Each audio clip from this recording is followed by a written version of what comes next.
Bismillahirrahmanirrahim. Assalamualaikum warahmatullahi wabarakatuh. Apa kabar semuanya?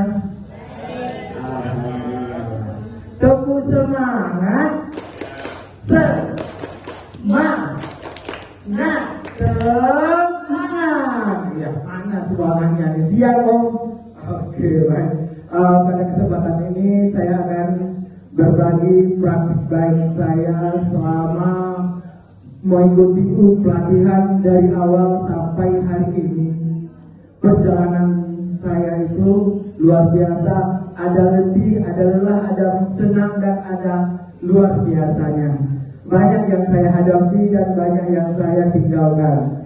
Walaupun kehidupannya itu luar biasa, nama juga kita manusia. Oke, baik. Yang pertama saya waktu pelatihan bimbingan daripada kedua fasil kita ini yang sangat luar biasa.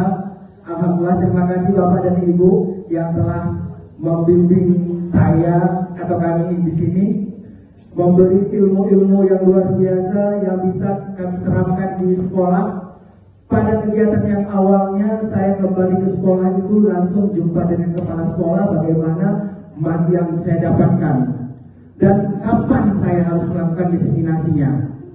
Dia langsung memberikan kepada saya, terserah Bapak, karena memang saya di sekolah itu apapun kendalinya pada saya, jadi terserah saya kapan maunya.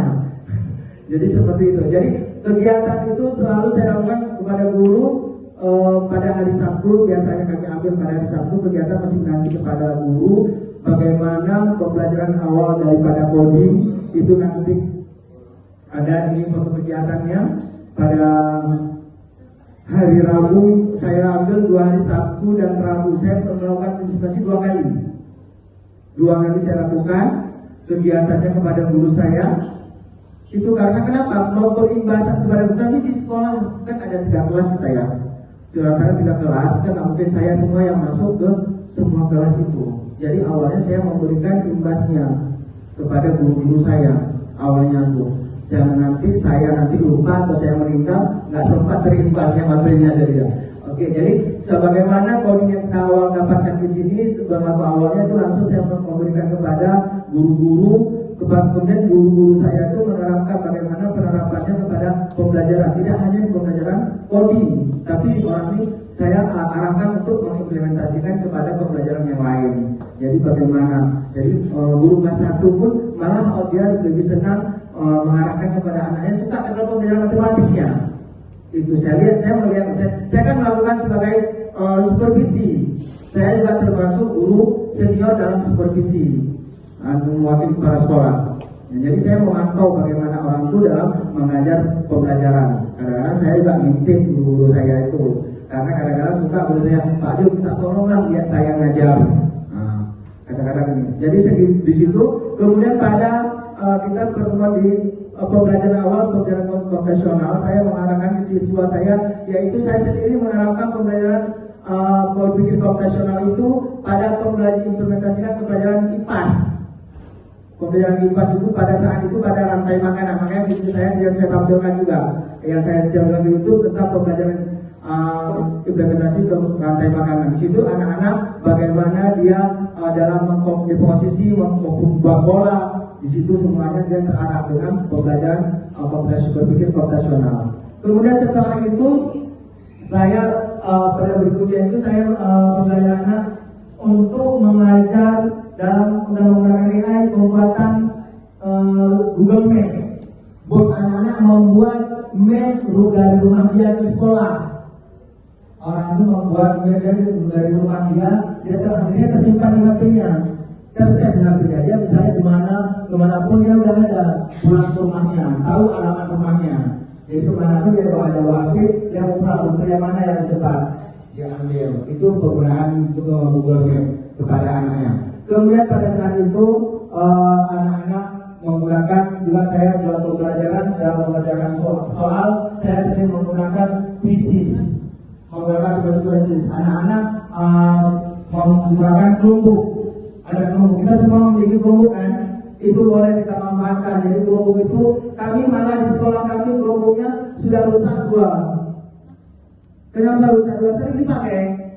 Jadi rusa mungkin ada waktu saat dibawa kan masuk kelas ya.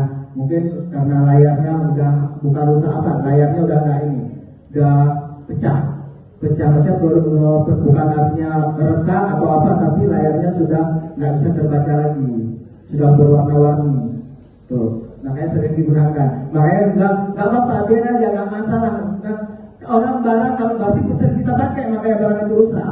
Kalau nggak kita pakai, nggak bisa rusak. Dia mengatakan anak-anak kadang-kadang panik, takut kadang-kadang itu. Ya kita memang hati-hati, sudah berhati-hati kita gunakan, tapi seperti itu, nggak masalah. Kemudian ada pada suatu hari saya anak-anak menggunakan untuk pembelajaran, saya menggunakan bawa HP. Ada dua kali pertemuan saya suruh bawa HP, itu pembelajaran menggunakan untuk membuat pembelajaran, membuat gambar. Itu ada membawa HP anak-anak. Jadi HP-nya kapan? HP-nya waktu saat masuk sekolah, anak-anak mengumpul di atas meja. Anak-anak tidak memakai HP. Setelah pembelajaran mengumpul balik. Jadi saya pas keluar dari kelas, saya membawa keranjang HP. Banyak kali HP bapak ya itu. Itu digunakan untuk proses pembelajaran. Jadi orang tua menelpon, Pak besok ada bawa HP ya? Iya. Nah orang tua tetap konfirmasi, itu HP-nya tetap. Kenapa saya menggunakan HP? Karena kalau kelompok tidak mendapat semuanya, terbatas kan, kelompok hanya berapa biji, jadi terbatas. Jadi makanya harus bawa HP supaya anak-anak bisa pembelajaran secara semuanya. Oke, baik. Selanjutnya itu pada OJT yang pertama itu sudah selesai. Kemudian OJT yang kedua itu tentang saya konsep kekerasan artifisial. Itu ada di rekan sejawat ya. Waktu saat rekan sejawat kemudian saya didampingi oleh Pak Rizky lagi. Itu di situ. Saya menggunakan pada siswa itu proses dengan penggunaan kuisis Pak Rizky ya. Itu di situ juga anak-anak dengan pembelajaran dengan kuisis. Jadi di situ pembelajaran anak-anak lebih menyenangkan dia, lebih senang, lebih happy. Setelah kita materi, setelah menyampaikan materi apa-apa yang dibutuhkan, kita mengerjakan soal itu menggunakan kuisis dengan menggunakan jaringan atau internetnya langsung. Baik, selanjutnya kemudian pada kegiatan itu OJT yang ketiga kemarin, saya emang luar biasa belajar ya. Makanya saya itu luar biasa, nggak tahu kira bagaimana. Untuk saya dekat ke dinas, kalau sempat saya ke dinas mungkin nggak tahu lagi. Udah angkat tangan, maaf, nggak bisa saya lakukan. Alhamdulillah sampai kemudian beradu kegiatan saya dengan acara K3S di sekolah saya. Jadi saya harus menjadi pemateri di sekolah. Kepada kepala sekolah saya harus jadi pemateri. Karena kan tiap-tiap sekolah itu ada yang dikembangkan, ada yang diberikan kepada kepala sekolah yang ada itu. Boarding school kita, apa yang sih yang kami terapkan? Di situ pada objektif ketika itu kemarin saya alhamdulillah dengan bantuan teman-teman, dengan bantuan daripada Ibu Fasil, saya menyampaikan tentang pemanfaatan daripada AI ini. Itu saya tentang pembuatan poster, bagaimana manfaat daripada kita pembuatan poster menggunakan AI. Di situ apa keinginan kita, bagaimana yang mau kita buat, itu akan mudah, akan tergambarkan keinginannya, hasil yang memuaskan sesuai instruksi kita. Makanya kita tidak boleh jadi anak-anak kadang-kadang ingin membuat seperti Ibu mengatakan tadi, instruksi kita itu harus betul-betul apa yang kita inginkan. Saya ingin membuat rumah bertingkat dengan halaman yang mewah, dengan pagar yang luar biasa tinggi. Itu harus jelas, jadi akan muncul gambarnya itu. Kemarin akan dipraktik oleh Bu Isna ya. Bu Isna kemarin mempraktikkan bagaimana rumah yang mewah yang didapatkan oleh Bu Isna. Tapi bukan rumah Ibu Isna, tapi rumah masa depan yang akan datang. Luar biasa.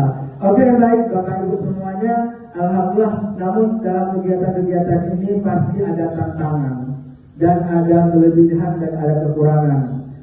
Pada awal itu pembelajaran itu peserta terhadap konsep coding itu merasa masih beragam ya, masih bervariasi anak-anak itu pada awalnya. Tapi setelah beriringnya waktu berjalan, otomatis anak ini happy dan menyenangkan, pada akhirnya tahu bagaimana dalam proses pembelajaran coding itu senang, tidak lagi menjadi beban. Jadi kapanpun itu tetap ada, apalagi kita ini, kalau kami ini sudah memiliki guru-guru yang lain juga sudah memiliki buku coding itu. Jadi pedoman kepada coding untuk anak itu sudah bisa disampaikan sesuai materi. Karena kita dituntut ya, untuk supaya di semester ini kita nilai coding di rapor sudah harus ada ya untuk kelas 5 ya. Jadi di rapor kita harus ada nilai coding nanti mungkin. Itu harus, kalau kami insya Allah di semester ini nilai coding untuk anak itu sudah ada. Karena kenapa? Buku sudah kepada anak itu sudah kita bagikan. Jadi nilai di semester 1 ini sudah ada nilai codingnya. Jadi nanti jangan rapor pura-pura kita ini nggak ada nilai codingnya di rapornya. Makanya, oke. Baik, keterbatasan pengalaman dalam merancang RPP pada awalnya, mungkin saya juga merasa belum begitu sempurna. Ini tahu dengan perkembangan, dengan bantuan teman-teman, sehingga kita bisa menjalankan pembuatan RPP yang lebih bagus. Apalagi yang sudah dapat dari penerbit-penerbit bukunya. Kemudian teknikal penggunaan platform digital ini pembelajaran, terutama bagi peserta yang belum terbiasa dengan digital kan, nggak semua anak itu mampu menjalankan digitalisasi. Kan ada kadang-kadang anak yang belum mahir, kadang-kadang ada anak yang nggak punya HP sama sekali. Itu kadang-kadang bisa kita lihat. Mungkin kalau di kota atau di daerah sini mungkin 1 orang bisa kita hitung. Kadang-kadang kalau di daerah mungkin lebih banyak yang begitu. Itulah merupakan suatu pengalaman saya perjalanan dari awal sampai hari ini, insya Allah yang sangat luar biasa, begitu sempurna. Insya Allah kedepannya lebih bisa saya kembangkan lagi. Mudah-mudahan insya Allah sehat selalu kita semuanya. Amin ya rabbal alamin. Saya akhiri wabillahi taufiq wal hidayah. Wassalamualaikum warahmatullahi wabarakatuh.